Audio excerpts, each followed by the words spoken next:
नमस्कार प्यारे विद्यार्थियों, श्री कर्ण एकेडमी एंड एजुटेक के डिजिटल प्लेटफॉर्म पर आप सभी का स्वागत है। और बात कर रहे हैं हम विधायिका की। विधायिका यानी वह अंग जो सरकार का क्या कर रहे हैं, विधि निर्माण का काम कर रहे हैं। और हमने देखा था कि किस तरीके से ये कार्य कर रहा है। हमने देखा था कि जो विधायिका है भारत के अंतर्गत किस प्रकार की है, भारत में द्विसदनीय विधायिका है। किस प्रकार की है? द्विसदनीय। द्विसदन का अर्थ क्या हुआ? यानी विधायिका के दो अंग, विधायिका के दो अंग, यानी भारत की जो विधायिका जिसको संसद कहा जाता है और इसके कितने अंग? दो अंग। एक का नाम है राज्यसभा, दूसरी का नाम क्या है? लोकसभा। एक का नाम राज्यसभा और दूसरी का नाम है लोकसभा। हमने बात की थी कि जो राज्यसभा है वो स्थायी सदन है। कैसा सदन है? स्थायी सदन, कभी भी समाप्त नहीं होता। इसका हमने देखा कार्यकाल है वो 6 साल का होता है। इसके सदस्यों का जो चुनाव है वो अलग अलग राज्यों की जो विधानसभाएं हैं उनके द्वारा निर्वाचित सदस्यों से क्या होता है, इसका चुनाव होता है और ये कभी भी समाप्त नहीं होती। अब हम देखेंगे कि विधायिका के अंतर्गत जो हमारा दूसरा अंग है वह संसद का कौन सा है? लोकसभा है। और किस तरीके से लोकसभा का चुनाव होता है, किस तरीके से लोकसभा कार्य कर रही है, लोकसभा का कार्य क्या है, कार्यकाल कितना है, किस तरीके से लोकसभा का पदाधिकारी जिसे लोकसभा अध्यक्ष या लोकसभा स्पीकर कहा जाता है वह किस तरह से कार्य कर रहे हैं और किस तरीके से संसद के अंतर्गत उसकी भूमिका है कार्यपालिका के अंतर्गत, उनको हम देखने की कोशिश की। लोकसभा, लोक और सभा दो चीज है। लोक का मतलब होता है जनता, सभा यानी संगोष्ठी या जनता के प्रतिनिधियों का समूह या मंडल को कुछ भी कहो, यानी वह सदन संसद का जो जनता का द्वारा निर्वाचित होगा, जनता का समूह होगा। जनता का समूह का मतलब क्या हुआ कि जनता ने अपने प्रतिनिधियों को चुनकर भेजा। जनता ने अपने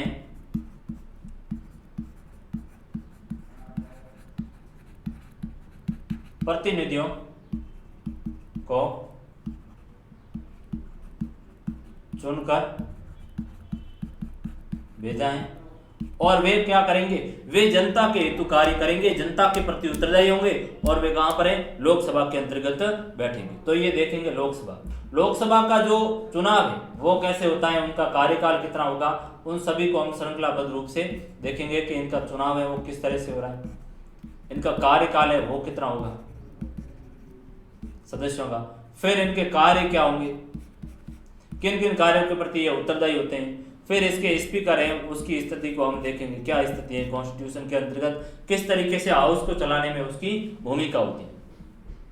चुनाव लोकसभा और राज्यसभा की विधानसभाओं के लिए, राज्य की विधानसभाओं के लिए जनता सीधे सदस्यों को चुनती है, इसे प्रत्यक्ष निर्वाचन कहते हैं। अब लोकसभा के जो सदस्य हैं उनको कौन चुनता है? जनता चुनती है प्रत्यक्ष रीति से। कौन है? जनता है, वो किसी भी सांसद को चुनेगी प्रत्यक्ष रूप से, जनता स्वयं अपने सदस्यों को चुने, इसे प्रत्यक्ष निर्वाचन कहा जाता है। और जिस तरीके से लोकसभा के सदस्यों को चुना जाता है उसी तरीके से राज्य की विधानसभाओं को भी क्या है? जनता चुनने का काम कर रही है। किस तरीके से?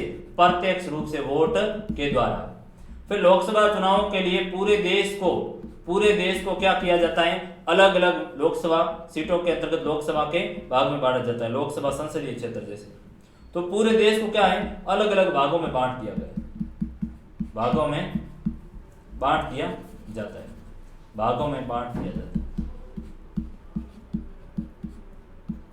किसके लिए? लोकसभा चुनाव करवाएं उसके लिए। और विधानसभा जो चुनाव करवाए जाते हैं विधानसभाओं के लिए, तो क्या होता है? किसी भी राज्य को समान जनसंख्या जिनका प्रतिनिधित्व किया जा रहा है उनको भी निर्वाचन क्षेत्रों में बांटने का हम क्या करेंगे? कार्य करेंगे। तो पूरे देश को लोकसभा के लिए निर्वाचन क्षेत्रों में बांटेंगे और राज्य को है वो किन क्षेत्रों में? राज्य विधानसभा के निर्वाचन क्षेत्रों के अंतर्गत बांटने का काम करेंगे, ताकि प्रत्येक निर्वाचन क्षेत्र से क्या किया जाए बच्चों? एक प्रतिनिधि को चुनकर भेजा जाए। जैसे कि लोकसभा के चुनाव करवाने और जोधपुर जिला है वो लोकसभा की एक सीट है, ठीक है। अब निश्चित जनसंख्या के अनुपात में जोधपुर जिले की एक सीट दे दी गई और पूरे देश को है वो जोधपुर जिले को जिस तरह संसदीय सीट में बांटा गया उस तरीके से पूरे देश को है वो बांट दिया जाएगा। एक बात तो ये तो लोकसभा के लिए।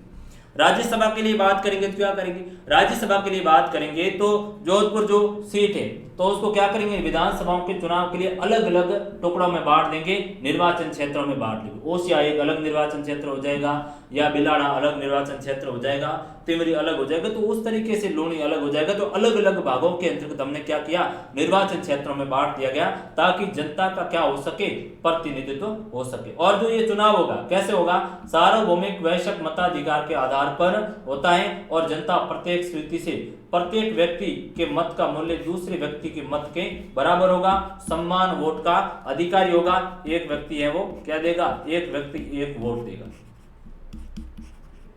एक व्यक्ति एक वोट देने का काम करेगा। इस समय लोकसभा के 543 निर्वाचन क्षेत्र हैं। अब इस समय यदि देखा जाए तो लोकसभा की जो कुल सीटें हैं आपके वो है 545, लेकिन लोकसभा के जो निर्वाचन क्षेत्र हैं बच्चों वो कितने, 543। तो आप कहोगे कि साहब 545 सीटें 543 निर्वाचन क्षेत्र है, ऐसा क्यों? ऐसा इसलिए कि जो दो सदस्य हैं वो मैंने कहा कि एंग्लो इंडियन समुदाय से, एंग्लो इंडियन समुदाय के हैं, तो क्या है, उनको राष्ट्रपति जी मनोनीत करेंगे, राष्ट्रपति मनोनीत करेंगे। राष्ट्रपति लोकसभा में 2 सदस्यों को एंग्लो इंडियन समुदाय के उनको मनोनीत करने का काम करेंगे, और 543 सीटों के ऊपर क्या हो जाएगा बच्चों, 543 सीटों के ऊपर है वो इलेक्शन होगा। इस बात का आप ध्यान रखना। इसलिए 543 क्या है, निर्वाचन क्षेत्र, 543 निर्वाचन क्षेत्र है। आगे बढ़िए, क्या कह रहा है, कार्यकाल क्या है, लोकसभा के सदस्यों को 5 वर्ष के लिए है वो चुना जाता है। कितने सदस्य, इनके जो कार्यकाल होता है, तो कोई भी लोकसभा का सदस्य है तो 5 साल तक है वो कार्य करेगा, 5 साल का कार्यकाल होगा। क्या ये कार्यकाल फिक्स है 5 साल? क्या इससे पहले है वो लोकसभा के सदस्य हैं वो लोकसभा भंग हो सकती? तो बिल्कुल है, 5 साल से पहले भी लोकसभा भंग हो सकते हैं। तो जब 5 साल से पहले भंग हो जाएगी तो उनका कार्यकाल स्वतः समाप्त हो जाएगा। तो 5 वर्ष के लिए सामान्यतः है, इस बात का आप ध्यान रखें, सामान्यतः 5 साल, ठीक है। लेकिन यदि कोई दल या दलों का गठबंधन सरकार न बना सके अथवा प्रधानमंत्री राष्ट्रपति जी को लोकसभा भंग कर नए चुनाव करवाने की सलाह दे तो लोकसभा को 5 वर्ष से पहले भी क्या किया जा सकता है प्यारे बच्चों, भंग किया जा सकता है। अब यदि कोई सरकार है उनको बहुमत है वो नहीं मिला गठबंधन की सरकार बनने की स्थिति में, या किसी अन्य स्थिति के अंतर्गत त्रिकोणीय मुकाबला और सरकारें नहीं बन पा रही, और जो प्रधानमंत्री या फिर दूसरी स्थिति में है कि प्रधानमंत्री जी ने कह दिया किनको, राष्ट्रपति को, प्रधानमंत्री की सलाह पर, प्रधानमंत्री की सलाह पर राष्ट्रपति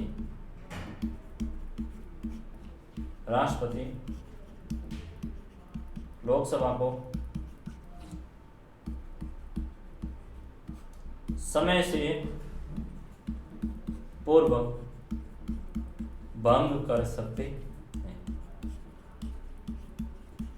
समय से पूर्व भंग कर सकते। ये काफी महत्वपूर्ण बात निकल कर आई कि 5 साल तो है ही, और यदि ऐसी स्थिति आ सकती है तो राष्ट्रपति जी उसको 5 साल से पहले भी भंग कर सकते हैं। तो ये महत्वपूर्ण बात हुई थी आपकी लोकसभा के बारे में। अब लोकसभा के कार्य क्या क्या हम उनको भी देख लीजिए, क्योंकि हम देखेंगे कि जो प्रधानमंत्री होगा वो लोकसभा में क्या होगा, बहुमत दल का नेता होगा, यानी जो कार्यपालिका का प्रधान है वो प्रधानमंत्री है, जिसका लोकसभा के अंतर्गत क्या है बच्चों, बहुमत है, तो वह सरकार चलाने का काम कर रहा है। सरकार चलाने का काम कर रहा है तो सरकार के जो बेसिक काम होंगे वही सामान्यतः लोकसभा के ही कार्य होंगे, क्योंकि सरकार का बहुमत ही लोकसभा के अंतर्गत, तो लोकसभा के कार्य वही सरकार के कार्य हो जाएंगे। क्या कार्य सामान्यतः यदि आप लोकसभा के देखोगे, लोकसभा के कार्य,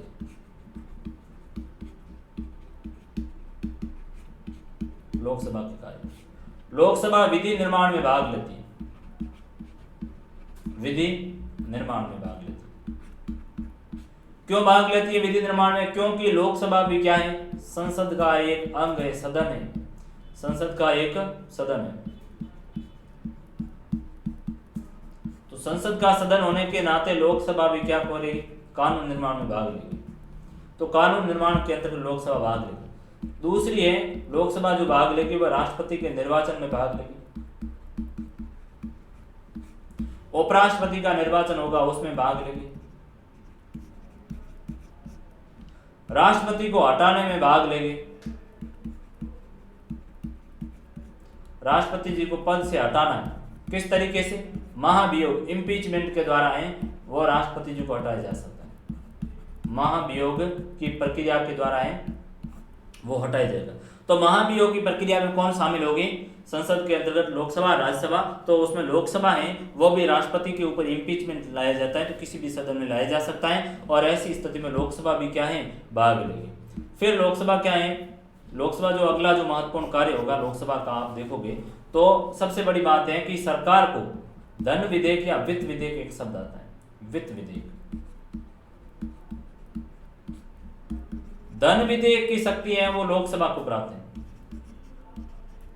धन विधेयक की शक्ति पहले इसको प्राप्त है, यानी कोई विधेयक धन विधेयक है तो वो हमेशा लोकसभा में पेश किया जाएगा, लोकसभा ही उसको मंजूरी देगी, उसको राज्यसभा में किसी भी तरह का कोई अधिकार नहीं है। राज्यसभा धन विधेयक को क्या कर सकती है? 14 दिनों तक रोक सकती है, उसमें किसी भी तरह का कोई संशोधन नहीं कर सकती है, और यदि उनको है वो इनकार भी नहीं कर सकती। 14 दिन रोक भी लेगी तो भी वो विधेयक पारित माना जाएगा। यानी लोकसभा को क्या है? धन वित्त विधेयक के मामले में सर्वाधिक अधिकार है। किससे ज्यादा? राज्यसभा से। ठीक है। फिर आप देखोगे कि संविधान संशोधन के मामले में है वो लोकसभा को भी राज्यसभा के बराबर अधिकार है। संविधान संशोधन की शक्ति के मामले, संविधान में यदि कोई संशोधन करना है, कोई कॉन्स्टिट्यूशन अमेंडमेंट करना है, तो ऐसी स्थिति के अंतर्गत लोकसभा भी है वो राज्यसभा के समकक्ष है, उसमें भाग लेगी, यानी समान अधिकार का प्रयोग करेगी। तो ये बेसिक इनके हैं वो कार्य आ गए। राष्ट्रपति जी के निर्वाचन में भाग लेगी, हटाने में काम लेगी, वित्त विधेयक के मामले में भी है वो भाग लेगी, संविधान में संशोधन करना है तो अभी क्या करेगी? ये भाग लेगी। ये बेसिक इसके लोकसभा के कार्य आ गए। अब लोकसभा के कार्य आए तो लोकसभा का एक पदाधिकारी है, लोकसभा स्पीकर कहा जाता है, उनके बारे में हम देखेंगे कि किस तरीके से लोकसभा का जो स्पीकर है वह कार्य करता है, जिसको लोकसभा अध्यक्ष है कहा जाता, और दूसरा पद होता है वो डेप्यूटी स्पीकर का जो लोकसभा अध्यक्ष उपाध्यक्ष होता है उसकी बात करेंगे। प्यारे बच्चों, जिस प्रकार हमने पढ़ा था कि जो राज्यसभा है, राज्यसभा का एक सभापति है जो हमारे उपराष्ट्रपति, उपसभापति है जो राज्यसभा अपने सदस्यों में से किसी व्यक्ति को क्या कर रहे हैं? उनमें से ही बनाने का काम करे, निर्वाचित करने का काम करे, क्योंकि सभापति को राज्यसभा कभी भी निर्वाचित नहीं करेगी, वह ऑलरेडी निर्वाचित ही उपराष्ट्रपति होगा, वही कार्य करेगा। लेकिन जो लोकसभा है, लोकसभा है तो उसका जो अध्यक्ष है वह लोकसभा अपने में से ही एक व्यक्ति को अध्यक्ष बनाएगी। पहली बात निकल कर आई कि लोकसभा अपने सदस्यों में से, अपने सदस्यों में से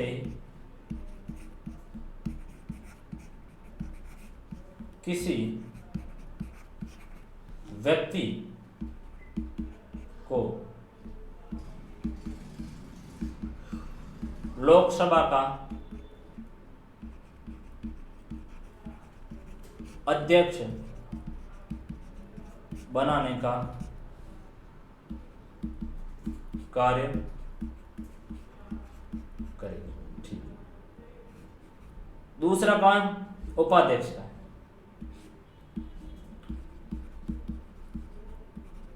उपाध्यक्ष भी सेम एज इट इज स्थिति में होगा कि उपाध्यक्ष भी लोकसभा अपने सदस्यों में से एक व्यक्ति को उपाध्यक्ष भी बनाएगी, क्योंकि जब लोकसभा का अध्यक्ष कोई ऐसी स्थिति आए वो कार्य करने में सक्षम नहीं है, या सदन है वो दिन भर हाउस चल रहा है और दिन भर अकेला व्यक्ति उसमें इतना कार्य परिपूर्ण से नहीं कर सकता, तो उनको क्या है, सहयोग सहायता के लिए एक अन्य पद है वो उपाध्यक्ष को बैठा दिया जाएगा, वे चेयर पर बैठ कर वो हाउस को चलाने का काम करेंगे। तो लोकसभा का जो अध्यक्ष है वो उनके सदस्यों में से ही बनाया जाएगा। और यदि स्थिति आती है कि कई बार है वो सदस्य लोकसभा के अध्यक्ष से उनको लगता है कि शायद ये जो लोकसभा की नियमावली, जो कार्यविधि उनके मुताबिक कार्य नहीं कर रहे, तो ऐसी स्थिति के अंतर्गत लोकसभा के अध्यक्ष को क्या किया जा सकता है बच्चों? पद से हटाया जा सकता है। जैसे कि मैंने कहा कि आप अपने क्लास का मॉनिटर को चुनना है, तो क्लास का मॉनिटर आपका क्या है? आप लोकसभा है, ठीक है। आपके क्लास 11th के मानांक की दो ग्रुप है, एक ए ग्रुप है, दूसरा बी ग्रुप है। ए ग्रुप को हमने नाम दे दिया लोकसभा, बी ग्रुप को हमने नाम दे दिया राज्यसभा, ठीक है। एक ग्रुप आप लोकसभा है, तो आप लोकसभा में क्या है, अलग अलग दल के लोग हैं वो शामिल हो रहे हैं। अब आपने क्या किया, अपना एक मॉनिटर बना लिया, एक है वो उप मॉनिटर बना दिया। एक तो मॉनिटर बना दिया और एक क्या कर दिया, उप मॉनिटर बना दिया, ताकि वो क्लास में क्या हो, व्यवस्था रखने का काम कर सके। वो आप लोगों ने वोट देकर बनाया। अब आप लोगों को ये कभी लगा कि ये सही तरीके से काम नहीं कराएं, ये क्लास के अंतर्गत सभी लोगों को है वो अवसर नहीं दे रहा, प्रश्नोत्तरी का जवाब देने का नहीं कह रहा, या कोई आपने मांग की, आपने कोई मुद्दा उठाया उसका भी जवाब नहीं दे रहा है, मुझे अनुशासन बनाने का काम नहीं कर रहा है, तो आप लोग उसको क्या कर सकते हो, पद से विमुक्त कर सकते हो। ऐसी की ऐसी स्थिति लोकसभा में होती है। लोकसभा अपने सदस्यों में से अध्यक्ष को बनाएगी और जिनका निश्चित काम है लोकसभा की जो कार्यावली नियमावली उनके मुताबिक कार्य करना। अब यदि वो उनके मुताबिक कार्य नहीं करता है तो ऐसी स्थिति में लोकसभा के जो सदस्य हैं वो मिलकर उनको कार्य मुक्त पद मुक्त का काम करेंगे। तो ये लोकसभा के अध्यक्ष के कार्य है, और जब अध्यक्ष कार्य करने में है वो सक्षम नहीं हो तो कौन कार्य करेगा, उपाध्यक्ष है वो कार्य करेंगे। तो ये बेसिक बात आ गई। आगे बढ़ते हैं संसद पर। संसद के क्या कार्य, संसद यदि देखा जाए, आप सामान्य एक चीज को समझिए, एक तो होता है संसद, ठीक है, और एक होता है संसद के सदन। संसद के यदि सदन की बात की जाए तो दो सदन, वही आपकी लोकसभा और राज्यसभा। तीसरा मैं कहूंगा कि संसद है वो तीन लोगों से मिलकर बनती है, तीन लोगों से मिलकर है वो संसद बनेगी। तीन कौन है, लोकसभा, राज्यसभा और राष्ट्रपति। इन तीन लोगों से मिलकर क्या बनेगी, संसद बनेगी। तो ये तो संसद बनी, लेकिन जो संसद के सदन है वो कितने होगी प्यारे बच्चों, दो, लोकसभा और राज्यसभा। तो अब यहाँ पर मैं बात कर रहा हूँ कि किस तरीके से जो संसद है वो कार्य करेगी और संसद क्या कार्य कर रही है, और क्या संसद के दोनों सदनों के कार्य या शक्तियों में कोई फर्क है या नहीं है। तो यहाँ पर हम बात करेंगे संसद के दोनों सदनों के बारे में बात करेंगे कि किस तरीके से लोकसभा और राज्यसभा कार्य कर रही है, तो उनको देखेंगे। संसद के यदि कार्यों को देखा जाए तो 3-4 भागों के अंतर्गत बांटा गया है। मुख्यतः आप इसके कार्यों को देखिए। संसद का कार्य प्रथम आ जाएगा आपका विधायी कार्य। क्या कार्य है, विधायी कार्य। दूसरा कार्य क्या आ गया, दूसरा संसद का कार्य आ गया संसद की कार्यपालिका शक्ति, संसद की कार्यपालिका शक्ति। तीसरी जो संसद की शक्ति है वह है आपके वित्तीय शक्ति। क्या है, वित्तीय शक्ति। चौथी है जो संसद की विशेषाधिकार शक्ति।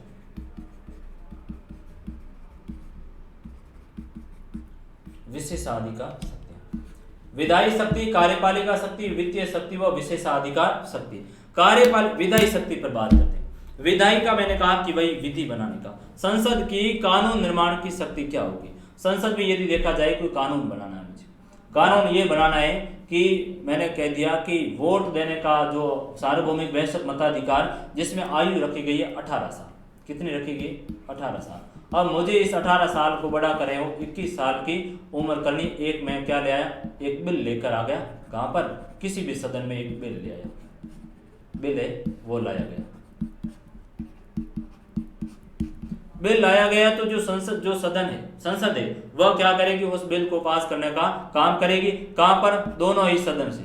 पहले वह लोकसभा में ला सकती है या राज्यसभा में ला सकती है, किसी भी सदन में वह व्यक्ति लाएगा। कौन लाएगा, उससे संबंधित व्यक्ति ही लाएगा। वह व्यक्ति कौन है, या तो कोई विधि मंत्रालय का मंत्री ला रहा है या फिर अन्य कोई मिनिस्ट्री का व्यक्ति है, वह मंत्री बिल लाएगा। और संबंधित मंत्री जो जैसे लोकसभा में मंत्री है तो विधि मंत्री बिल कहां पर पेश करेगा, लोकसभा के अंतर्गत पेश करेगा। लोकसभा में पेश होने के बाद में बिल को सहमति दे दी गई तो राज्यसभा में आएगा। राज्यसभा ने उस बिल को सहमति दे दी तो उस बिल को है वो राष्ट्रपति जी के पास भेजा जाएगा। राष्ट्रपति जी उस बिल को क्या करेंगे, सहमति दे देंगे और क्या हो जाएगा, आपका कानून हो जाएगा। ये तो एक सामान्य प्रोसीजर हुआ। लेकिन एक दूसरी स्थिति भी आती है, लोकसभा में है वो बिल को मंजूरी मिल गई, राज्यसभा में बिल को मंजूरी नहीं मिली, तो क्या होगा, तो ऐसी स्थिति के अंतर्गत बिल है वो खारिज मान लिया जाएगा। 2 बात।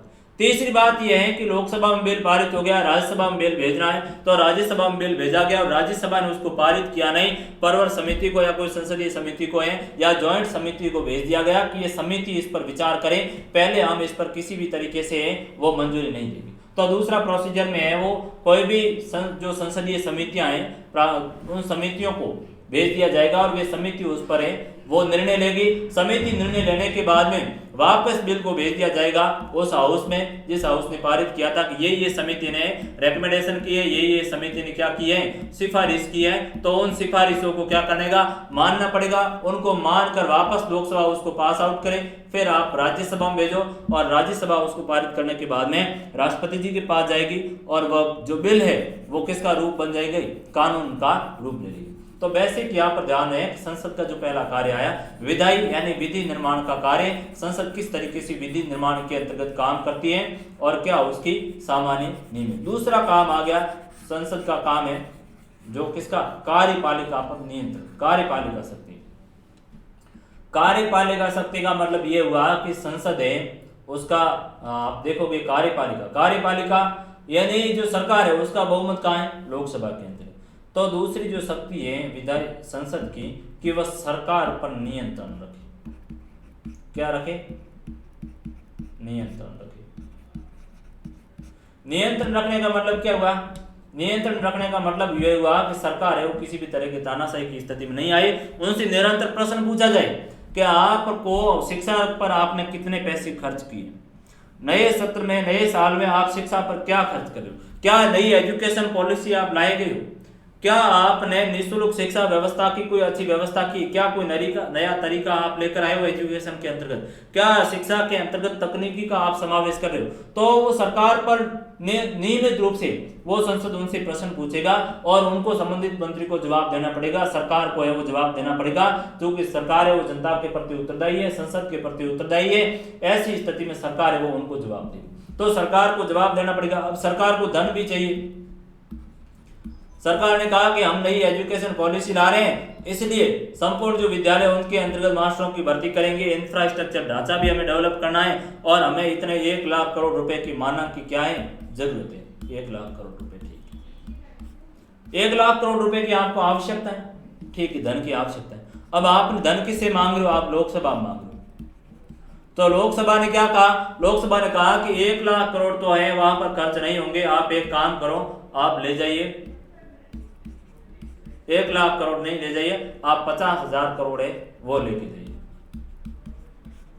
50,000 करोड़ रुपए है वो ले जाइए और एजुकेशन पर खर्च कीजिए। तो ये क्या हुआ, ये भी एक तरीका है नियंत्रण का कि आपने उस पर नियंत्रण रखा।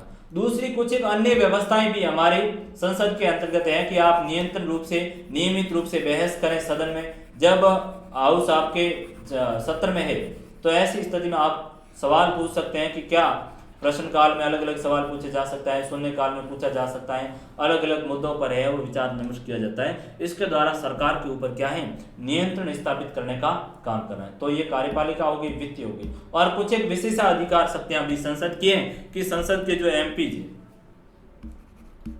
क्या है, MP member of parliament, Lok Sabha के हो चाहे राज्यसभा के हो, दोनों के जो सदस्य उनको एमपी जी कहा जाएगा। अब संसदीय विशेषाधिकार यह है कि लोकसभा का सत्र शुरू हो गया, संसद का सत्र शुरू हो गया, संसद का सत्र शुरू हो गया। इस स्थिति के अंतर्गत किसी भी सांसद को है वो कोई गिरफ्तार नहीं किया जाएगा। कोई भी न्यायालय में उसके विरुद्ध मुकदमा चल रहा है तो ऐसी स्थिति में उसकी गिरफ्तारी से रोक होगी, क्योंकि संसदीय विशेषाधिकार है, सत्र चल रहा है और ऐसी स्थिति में वह सांसद है वह संसद के अंतर्गत कुछ अपने जो कार्य होंगे उन कार्यों के अंतर्गत संलग्न, तो ये संसद को कुछ विशेषाधिकार भी प्राप्त है ताकि वह नीति निर्माण का कार्य अच्छे तरीके से कर सके। आगे बढ़िए, विधायी कार्य पर आते हैं। विधायी कार्य क्या उसको देखिए। संसद पूरे देश या देश के किसी भाग के लिए क्या करती है, विधि यानी कानून निर्माण का काम करती है, विधि बनाने का काम करती है, कानून बनाने का काम करती है। और कानून बनाने वाली सर्वोच्च संस्था होने के बावजूद संसद प्राय कानूनों को केवल स्वीकृति देने मात्र का काम है वो नहीं करती, उनको क्या करे, देने मात्र का काम नहीं करती बल्कि उनको लागू भी करती है। बल्कि उनको लागू करने का भी काम करती है, बल्कि लागू करने का काम भी करती है।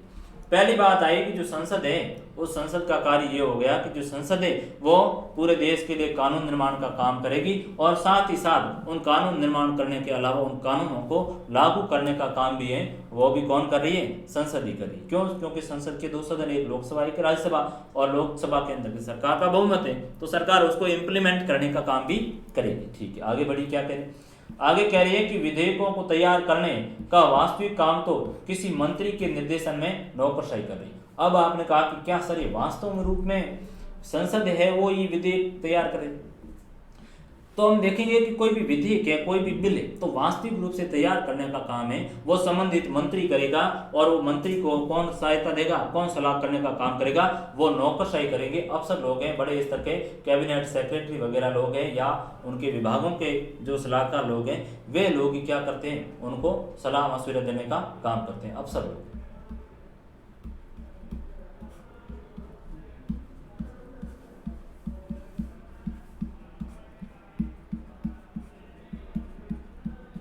कैबिनेट सेक्रेटरी विधेयक का उद्देश्य और संसद में उसे प्रस्तुत करने का समय मंत्रिमंडल तय करती है।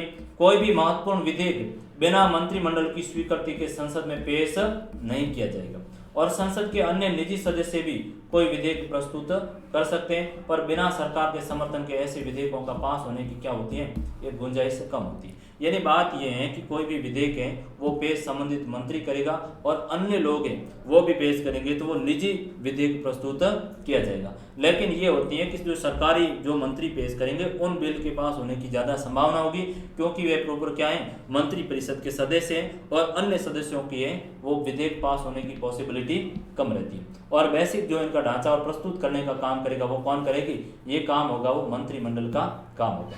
आगे बढ़िए कार्यपालिका पर कि सरकार है वो किस तरीके से कार्यपालिका के ऊपर नियंत्रण रखने का काम कर रही है ताकि सरकार है वो अच्छे तरीके से काम करे। तो ये दूसरा संसद का कार्य है।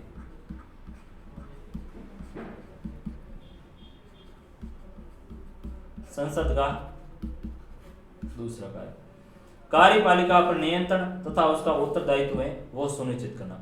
संसद का सबसे महत्वपूर्ण काम है कार्यपालिका को उसके अधिकार क्षेत्र में सीमित रखने तथा जनता जिसने उसे चुना है उनके प्रति उसका उत्तरदायित्व सुनिश्चित करना। अब दूसरा जो महत्वपूर्ण काम करेगी वो कार्यपालिका यानी सरकार के ऊपर नियंत्रण का काम करेगी। कार्यपालिका यानी सरकार, सरकार पर क्या करोगे आप, नियंत्रण का काम करो, नियंत्रण का काम सरकार पर क्या करेगी, नियंत्रण का काम करेगी। कैसे, अलग अलग तरीके से, प्रश्नकाल, शून्यकाल, आधे घंटे की चर्चा,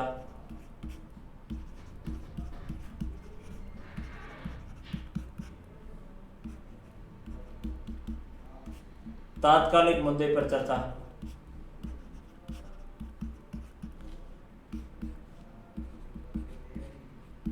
बिल पर चर्चा,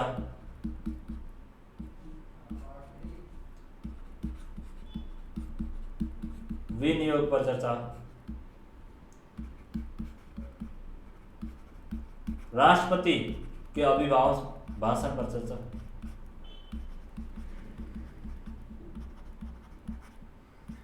यानी राष्ट्रपति जी का जब आप देखोगे कि जब संसद का सत्र शुरू होगा तो उस समय क्या है कि सर्वप्रथम है वो राष्ट्रपति जी आएंगे और राष्ट्रपति जी का क्या होगा, अभिभाषण होगा। तो राष्ट्रपति जी के अभिभाषण पर है वो क्या करेंगे, संसद के सभी सदस्य मिलकर उन पर है वो चर्चाएं करेंगे। तो उनके जरिए भी अपनी बात को है वो कार्यपालिका पर नियंत्रण रखने का काम करते हैं। यानी जब संसद का सत्र शुरू होगा तो उस समय प्रश्नकाल में वो किसी तात्कालिक मुद्दे के ऊपर है वो चर्चा की जाएगी, वो चाहे तारांकित प्रश्न हो चाहे अतारांकित प्रश्न के रूप में हो सकता है।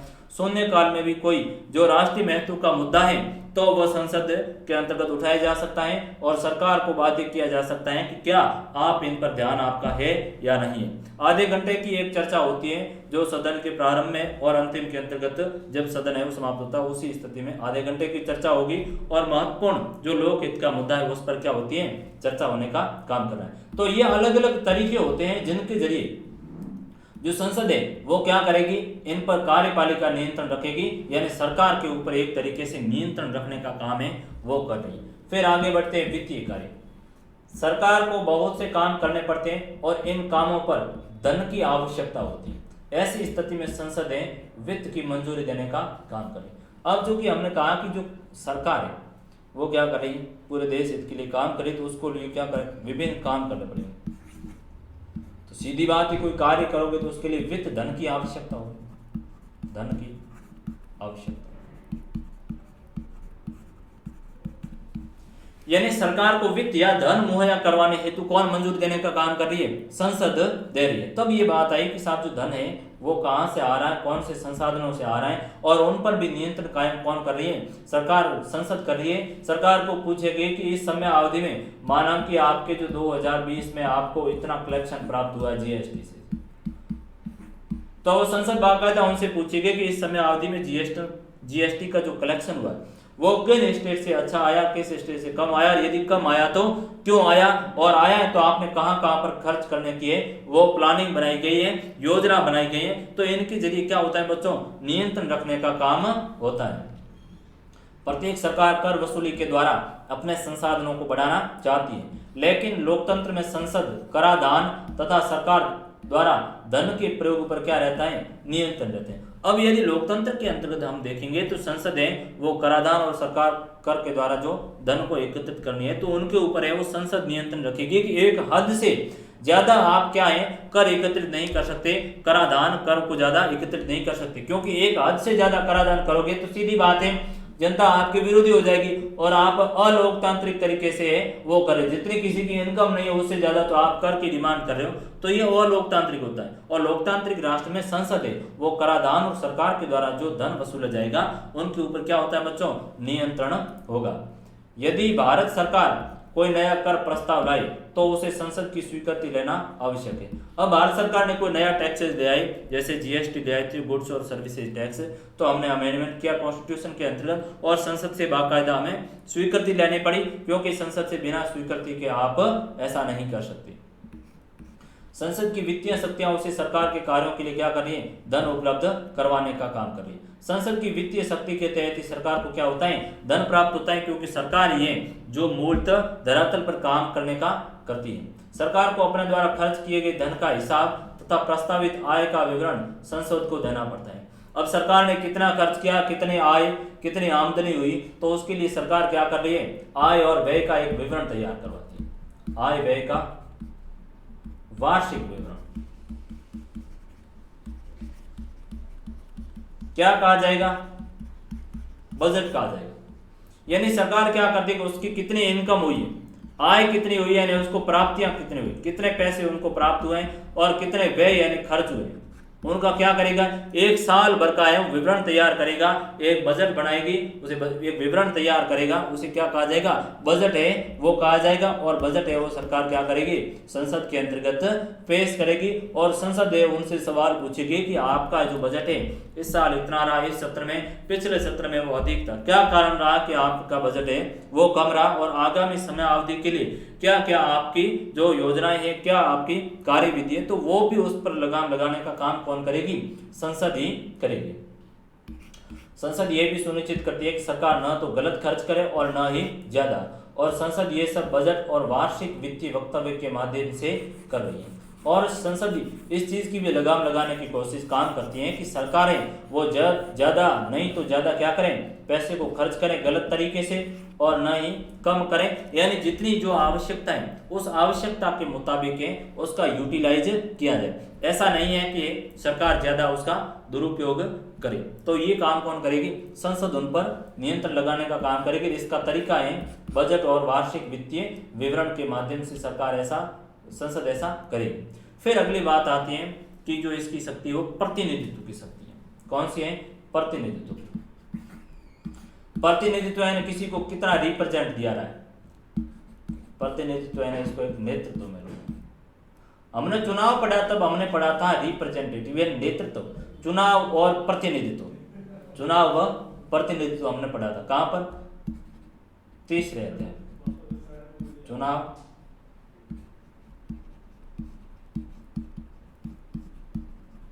Election and representative.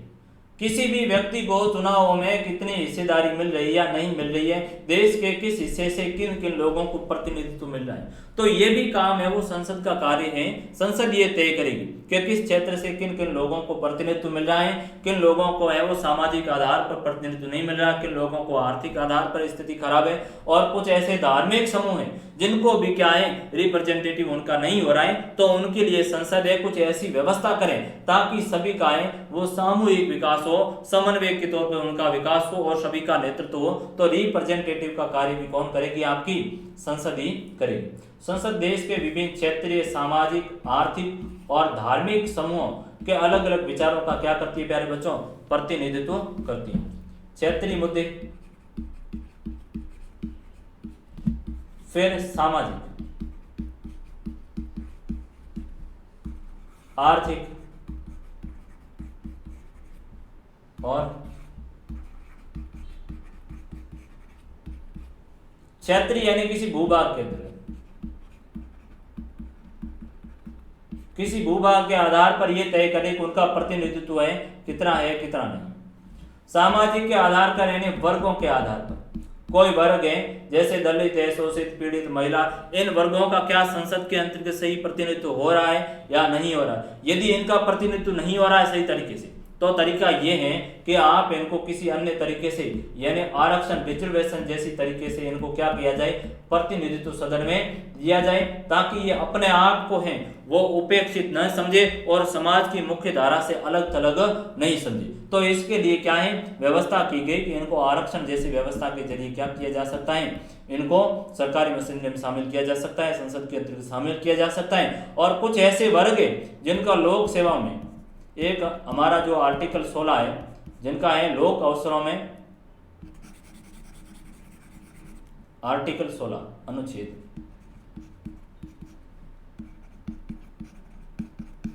लोक सेवा में अवसरों की समानता,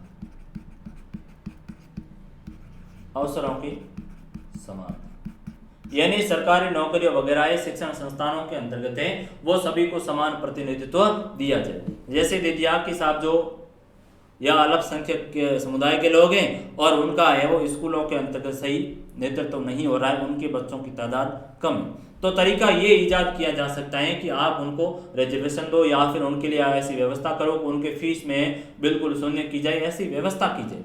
उनको है वो ज़्यादा से ज़्यादा उनको कोई फायदेमंद ऐसी व्यवस्था कीजिए ताकि वे लोग ज़्यादा से ज़्यादा उसमें शामिल हो सके। तो ऐसी की ऐसी व्यवस्थाएं वो कहाँ पर की गई है? संसद में की गई है कि जो दलित है, शोषित है, पीड़ित है, महिला है, इन सभी का है वो समान नेतृत्व हो, इसके लिए निश्चित रिजर्वेशन की व्यवस्था की जाए ताकि ये प्रतिनिधित्व कर सके। आर्थिक आधार, आर्थिक यानी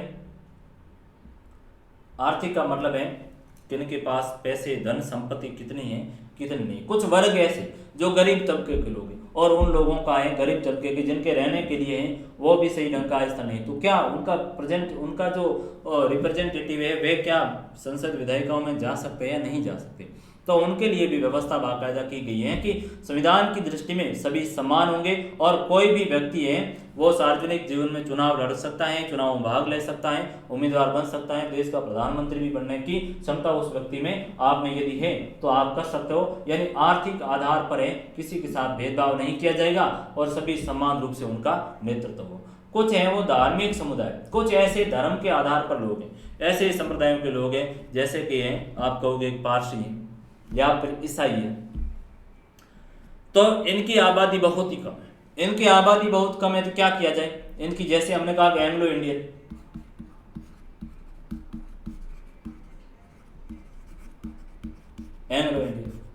तो ईसाई है, पर्शियन है, इनकी जो आबादी बहुत ही कम है और इन लोगों को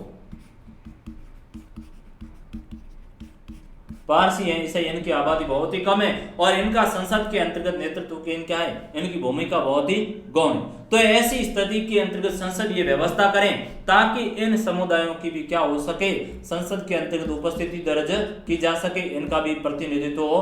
तो ये कौन काम करेगी, ये आपकी संसद करेगी प्रतिनिधित्व का भी काम। अगला जो काम है वह संसद का काम है बहस का एक मंच है। बहस का एक मंच है यानी वाद विवाद,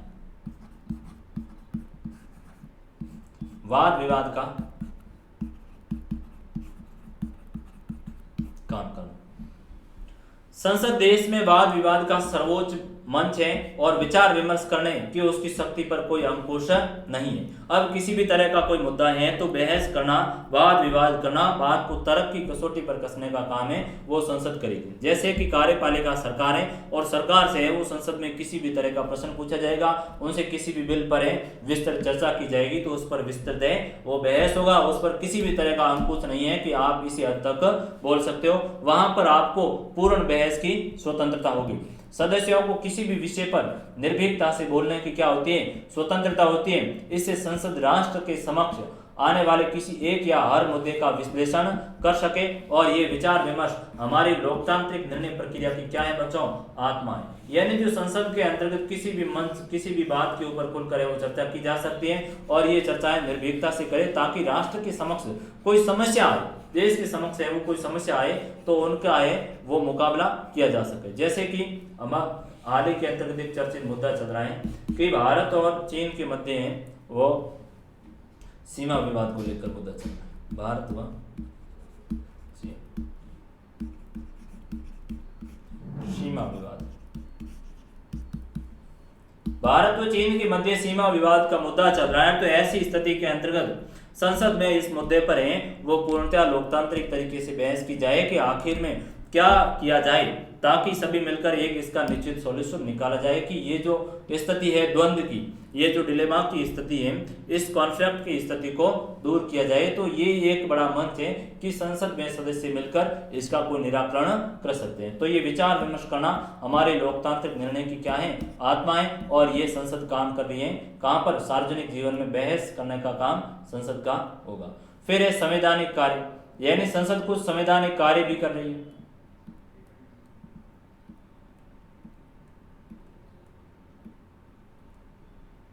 संवैधानिक कार्य, संवैधानिक कार्य का अर्थ क्या हुआ, संसद कुछ है वो कॉन्स्टिट्यूशन से संबंधित काम भी करे, संविधान से संबंधित मामलों में, संविधान से संबंधित मामलों में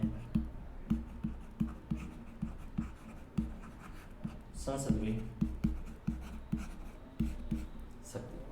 क्या शक्ति है, संसद को यह शक्ति दी गई है कि संविधान में संशोधन कर सके। क्या कर सकती है, संसद को यह शक्ति है कि संविधान में संशोधन कर सकती है, संशोधन कर सकती है।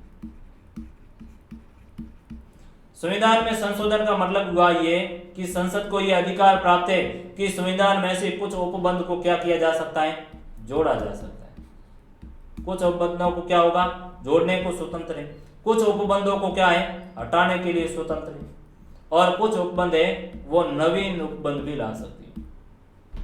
जैसे कि मैंने कहा कि जो संसद को यह अधिकार है कि संसद ने 1978 के अंतर्गत 44वां कॉन्स्टिट्यूशन अमेंडमेंट लाई और संपत्ति के अधिकार को क्या कर दिया, हटा दिया गया। संपत्ति का आपका एक अधिकार था उसको क्या किया, हटा दिया। तो ये क्या कहलाया जाएगा, संशोधन कहलाया जाएगा। ठीक है, मैंने ये कह दिया कि शिक्षा का अधिकार है वो ले आए, शिक्षा का एक अधिकार लाया, अनुच्छेद 21 क में जोड़ा, शिक्षा का राइट, एजुकेशन राइट दिया गया, शिक्षा का राइट है वो दिया गया अनुच्छेद 21 क में। और ये क्या हुआ है, ये जोड़ा गया, किस में जोड़ा गया, अनुच्छेद 21 ऑलरेडी पहले से था और उसी के अंतर्गत 21 क है वो एक जोड़ दिया गया। तो ये भी एक तरह का संशोधन हुआ कि जो संसद है वो किसी में जोड़ सकती है या कोई भाग को हटा सकती है या फिर नवीन पोर्शन है वो जोड़ सकती है। या फिर हमने कोई बिल लेकर आए और हमने कहा कि साहब जो सार्वभौमिक वैश्विक मताधिकार के अंतर्गत जो सार्वभौमिक वैश्विक मताधिकार जिसमें जो उम्र दी हुई है वो 18 साल है, उसको हम बढ़ा करके वो 21 साल कर रहे हैं या फिर 25 साल कर रहे हैं। तो उसके लिए क्या करेंगे, हम कोई नया प्रोविजन जोड़ेंगे। कहाँ जोड़ेंगे, क्योंकि मूल जो हमारे अनुच्छेद है वो 300 और 95। अब इसके लिए मैंने ये 396वां अनुच्छेद जोड़ दिया। तो संसद के पास ये संविधान में संशोधन करने की शक्ति है कि वो किसी भी चीज को जोड़ सकती है, उनमें से हटा सकती है, या फिर नवीन चीज को भी वो एडॉप्ट कर सकती है, जो ये क्या हो जाएगी, उसकी संवैधानिक शक्ति हो जाएगी। देखिए चीज क्या कह रही है इसकी लैंग्वेज को, कि संसद के पास संविधान में संशोधन करने की शक्ति है और संसद के दोनों सदनों को संवैधानिक शक्तियां क्या हैं, समान है। संसद के दोनों सदन यानी लोकसभा और राज्यसभा दोनों को समान रूप से शक्तियां प्राप्त है, दोनों ही क्या हैं, उसमें संशोधन में भाग लेंगे, समकक्ष शक्तियां होंगी। प्रत्येक संविधान संशोधन का संसद के दोनों सदनों के द्वारा एक विशेष बहुमत से पारित होना जरूरी है। और कोई भी संविधान संशोधन अमेंडमेंट बिल लाए जा रहे हैं तो दोनों सदनों से पास होना जरूरी है, और यदि दोनों सदनों से वो पास नहीं होता है तो ऐसी स्थिति के अंतर्गत संविधान संशोधन का कार्य नहीं किया जाएगा। तो ये बेसिक मोटे तौर पर है वो क्या आई थी, संसद की शक्तियां आई कि संसद की कौन कौन सी विधायी शक्तियां किस तरीके से विधि निर्माण का कार्य कर रही है, संसद किस तरीके से सरकार पर नियंत्रण रखने का काम कर रही है, संसद किस तरीके से वित्तीय कार्य कर रही है, किस तरीके से धन पर है वो संसद का अधिकार है, संसद किस तरीके से प्रतिनिधित्व रिप्रेजेंटेटिव के तौर पर कार्य कर रही है कि अनेक जो अलग अलग समुदाय सामाजिक आर्थिक धार्मिक क्षेत्रीय आधार पर उनको नेतृत्व उनको रिप्रेजेंटेटिव का काम भी है, वो भी कौन करेगी, संसद करेगी। साथ ही साथ जो कॉन्स्टिट्यूशन अमेंडमेंट आना, संविधान में कुछ संशोधन भी करना है तो उसके लिए कौन करेगी, जो संसद करेगी। तो इसी के साथ बहुत बहुत धन्यवाद। और मोटे तौर पर ये आपके कार्य हुए, अगले कुछ अन्य जो भी कार्य होंगे संसद के और लोकसभा के वो हम अगले क्लास में देखेंगे। बहुत बहुत धन्यवाद।